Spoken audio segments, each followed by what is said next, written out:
I'm going to show you how to fix urinary frequency once and for all. Out of all the conditions that are out there, this one is a pain in the butt because it interrupts your sleep. And here you are just trying to rest, and you're getting up 2, 3, 4 times a night. When I was in practice, there was a guy that came in and he was getting up, I'm not kidding, 10 times a night. Now, I'm going to show you how easy it is to get rid of this condition. All you have to do is understand the mechanism. Now, urination at night is called nocturia, and it happens equally in men and women.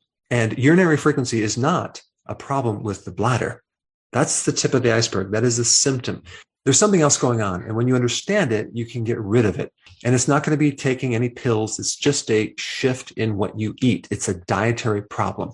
But the main unnecessary problem with this condition is that it leads to fatigue the next day and blood sugar problems. You're going to be craving carbs the next day because a lack of sleep will alter your blood sugars. And it affects cortisol, which affects your mood. So you're grouchy and irritable. And it could even affect your cognitive function, your ability to concentrate, and your memory. Now, if you actually do research on this topic, you're going to find that they're going to talk about it could be a UTI, it could be an enlarged prostate, it could be a kidney stone. It's usually because you're drinking too much water. And all of these could be a factor, but there's something else that's way more common. Now, if you're a man, you've probably been told that your prostate is enlarged. So that's what's causing your problem getting up at night. But here's the thing. When you actually treat an enlarged prostate, this symptom rarely goes away. So the treatment of the prostate doesn't fix the nocturia. And another question that comes up is, you're told that you have too much testosterone, a certain type of testosterone, and that's why your prostate is enlarged. But then why is it that testosterone decreases with age and prostate enlargement increases with age? So there's all these confusions that come up. But here's what we know for sure. Diabetics nearly always have problems with urinary frequency. What's the difference between a diabetic and someone who doesn't have diabetes? High levels of sugar and many times high levels of insulin, unless they are a diabetic type 1. Here's the next clue. In a study related to dogs, and I'm going to put these studies down below, it was found that when you administer insulin to these dogs, you have a significant output of urine. These dogs start dumping lots of urine. Here's another clue. Insulin inhibits the adrenal hormones that are supposed to hold urine. So the adrenals have a lot of different hormones, and one of the hormones is supposed to retain fluid. Well, insulin blocks that hormone. So guess what's going to happen? You're going to release a lot of urine. And the last clue is this. High levels of insulin are nearly always found in overactive bladder syndrome. Now, what is one thing that doctors never, ever test? Insulin.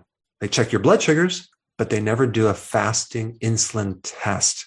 High levels of insulin nearly always come before prediabetes. High levels of insulin are also associated with insulin resistance. And many people, both men and women, who have urination frequency at night also have metabolic syndrome. They might have high blood pressure. They might have an enlarged gut. They might have blood sugar issues. They might have discoloration in the lower part of the leg, like these different spots. They might have edema or swelling in the lower extremities. They tend to get tired after they eat lunch. They have to take a nap, and they can't go for a long period of time without needing to eat.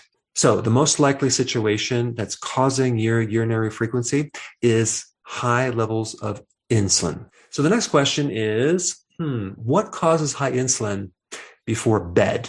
And the answer is snacking. Snacking at nighttime is the number one reason for high levels of insulin throughout the night. Snacking increases insulin. Eating increases insulin. And so does high carbs. I mean, a lot of people know that it's the carbohydrate and sugar that increases insulin, but they don't connect the dot between the eating. So even if someone is consuming a low carb snack, you're still raising insulin. So this is what you need to do. It's very, very simple. It's not complicated. It's going to produce some quick changes. It might take a couple days to work, but it will work. Number one, Stop snacking at night. Take the snack that you would normally eat at night and push it to your dinner. And don't eat anything after 6:30 p.m. and don't drink anything past 6:30 p.m. Just make sure you drink enough fluid to the day, but don't drink at night, because the combination of high insulin and that extra water that you drink before you go to bed will definitely keep you up all night long. All right, so if you just do that, you're going to see some really amazing changes. But the other two things you need to do is start cutting your carbs down to less than 30 grams per day. That is called the ketogenic diet. That's going to really help you so you can sleep through the entire night and not get up at all. And when you're doing the low carb diet, you also want to add intermittent fasting to that. If you're new to my channel and you would like more